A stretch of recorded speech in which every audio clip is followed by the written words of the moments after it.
Hello everyone, welcome back to Mid Minds. I hope you all are doing great. बहुत ही requested video कि regulation से कब आएगी। तो अब आ गया इसका सेकंड पार्ट जो हमने पढ़ा था एनेक्चर्स एंड कन्वेंशन। तो उसमें हमने अपने एनेक्चर्स देख लिए थे एंड फ्रीडम्स देख ली थी सारी। अब हम देखेंगे कन्वेंशंस कि क्या क्या कन्वेंशंस हुई है एंड क्या क्या एग्रीमेंट हुआ है। तो चलिए इसे स्टार्ट करते हैं।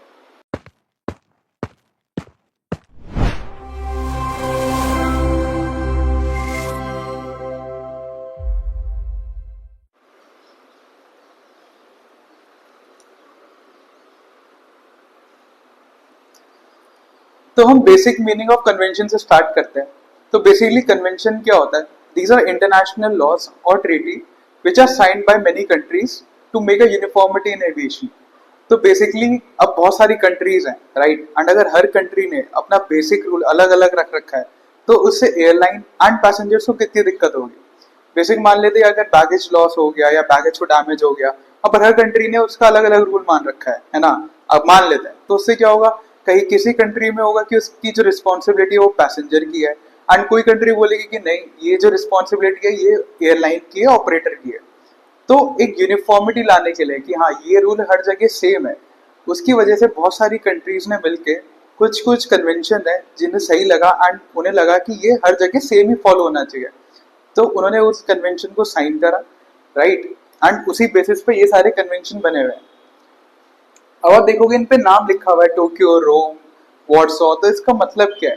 तो बेसिकली जहाँ पे ये कन्वेंशन साइन हुआ है वो उस जगह के नाम है। तो सबसे पहले हम देखते हैं व्हाट इज टोक्यो कन्वेंशन। तो ये क्या स्टेट करता है? Offence on board against penal law. तो मान लेते हैं कि अब हम ऑन बोर्ड है, राइट? तब वहां पे कोई पैसेंजर या कुछ भी हो सकता है, लाइक कुछ लड़ाई हो गई तो उसकी जो रिस्पॉन्सिबिलिटी है वो कौन लेगा? मान लो लड़ाई हो गई, हाईजैक हो गया, तो इसकी रिस्पॉन्सिबिलिटी कौन लेगा? The country where the aircraft is registered has the right to take legal action. अब जिस कंट्री का वो एयरक्राफ्ट रजिस्टर्ड है उसकी ही पूरी रिस्पॉन्सिबिलिटी होती है कि जो भी ऑफेंस हुआ है उसकी रिस्पॉन्सिबिलिटी उस कंट्री की है जहां पे हमारा एयरक्राफ्ट रजिस्टर्ड है, राइट?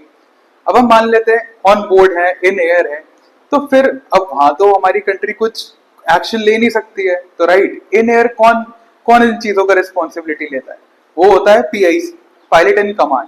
अब मान लो किसी ने लड़ाई कर ली, किसी ने ड्रिंक करके, बहुत ही गंदा बिहेवियर है उसका, लाइक वो क्रू को परेशान कर रहा है, तो जो कैप्टन है, पीआईसी है, उस पर फुल अथॉरिटी होती है कि वो उस पैसेंजर को एयरप्लेन से डिबोर्ड भी कर सकता है, राइट? तो बेसिकली ये बताता है कि जो पीआईसी है उस पर फुल अथॉरिटी होती है एंड जो भी उसका लीगल एक्शन होता है वो लेती है जिस कंट्री में वो एयरक्राफ्ट रजिस्टर्ड होता है, राइट?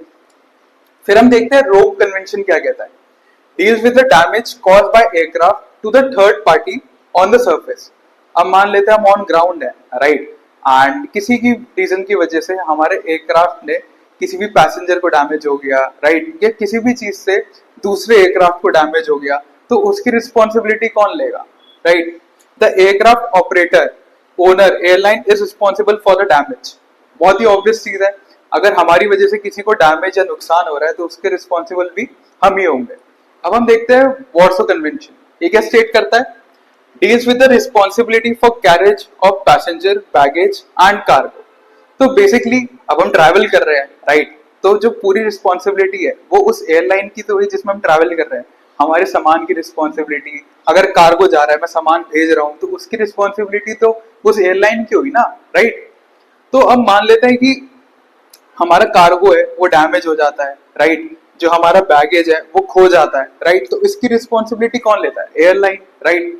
बट इस वॉर्सो कन्वेंशन में क्या था कि एयरलाइन को उनका कंपनसेशन देना पड़ता था, बट जो अमाउंट होता था वो बहुत ही कम होता था। एंड इसमें होता क्या था कि जैसे मान लो उस इंसान को वो चीज प्रूव करनी पड़ती थी कि इसमें एयरलाइन की गलती थी।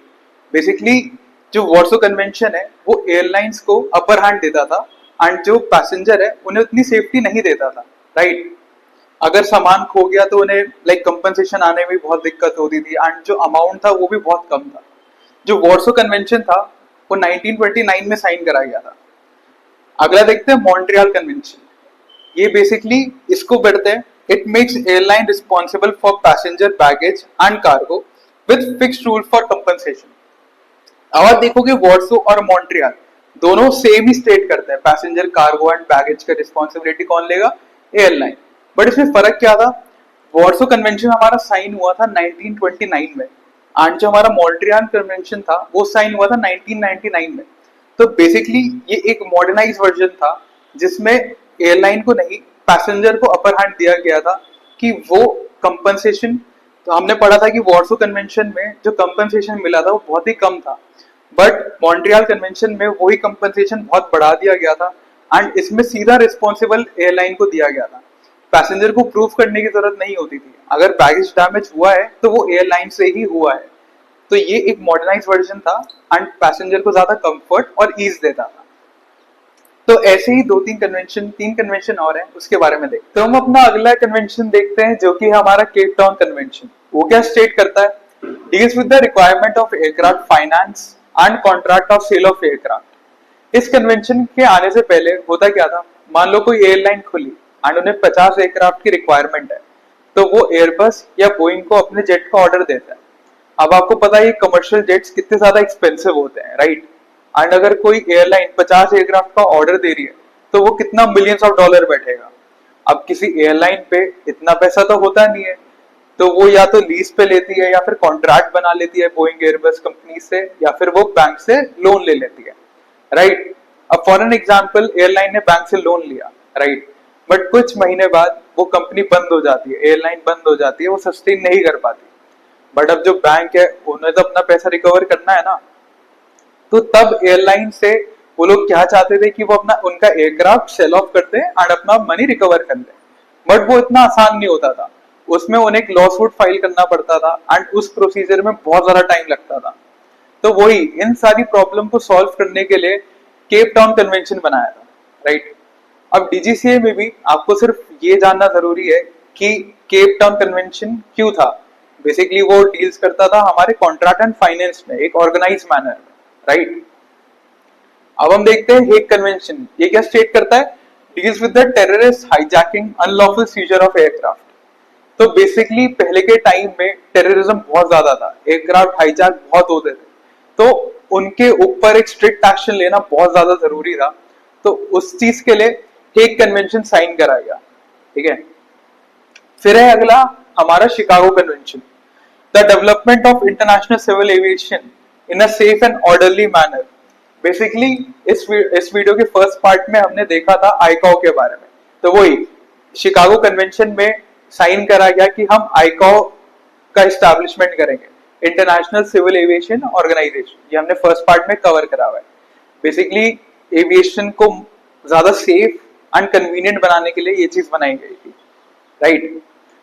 तो अब हम देखते हैं अपना नेक्स्ट पार्ट, जो कि हमारे इंडिया में जो हमारी ऑफिशियल बॉडी है डीजीसीए, एविएशन बॉडी है, उसके बारे में पढ़ते हैं। तो चलो अब हम देखते हैं डीजीसीए के बारे में, director general of civil aviation.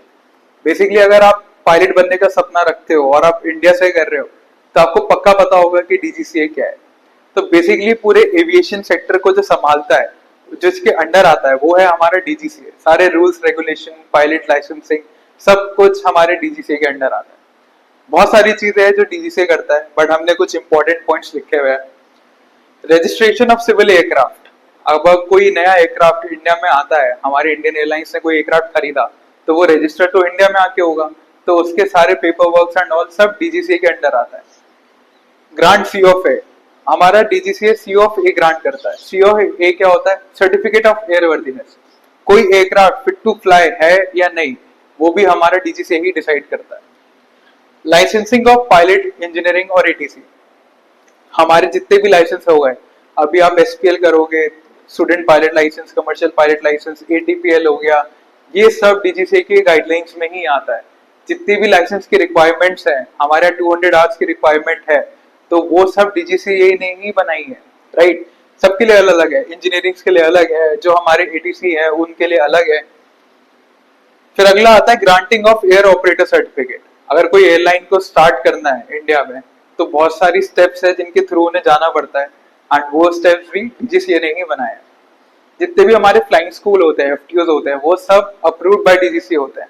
पहले उनका इंस्पेक्शन होता है, बहुत सारी चीजों से गुजरना पड़ता है उन्हें, फिर जाके उन्हें लाइसेंस मिलता है कि वो इंडिया में ऑपरेट कर सकते हैं, तो आप समझ सकते हो जितने भी हमारे मेडिकल्स होते हैं वो सब अप्रूव बाय डीजीसीए होता है। इंसिडेंट एक्सीडेंट, बेसिकली कोई भी इंसिडेंट एक्सीडेंट हुआ तो जो उसकी इन्वेस्टिगेशन करता है वो कौन करता है? डीजीसीए ही करता है। तो बेसिकली हर चीज जितनी भी एविएशन सेक्टर से जुड़ी है वो सब डीजीसीए के अंडर आती है। तो बस इस टॉपिक में हमने कन्वेंशन पढ़ लिया, थोड़ा डीजीसीए के बारे में जान लिया, बेसिक नॉलेज जान ली। अब अगला पढ़ेंगे हम पर्सनल लाइसेंसिंग के बारे में, राइट। तो इन वीडियो को बनाने में बहुत मेहनत लगती है क्योंकि अलग अलग जगह से इंफॉर्मेशन इकट्ठा करनी पड़ती है। तो please do like, share and subscribe to our channel. इस वीडियो में हम एम रखते हैं 50 लाइक्स का ही। 50 लाइक्स होते ही हम अपना अगला चैप्टर डाल देंगे रेक्स का। तो यार, थैंक यू सो मच।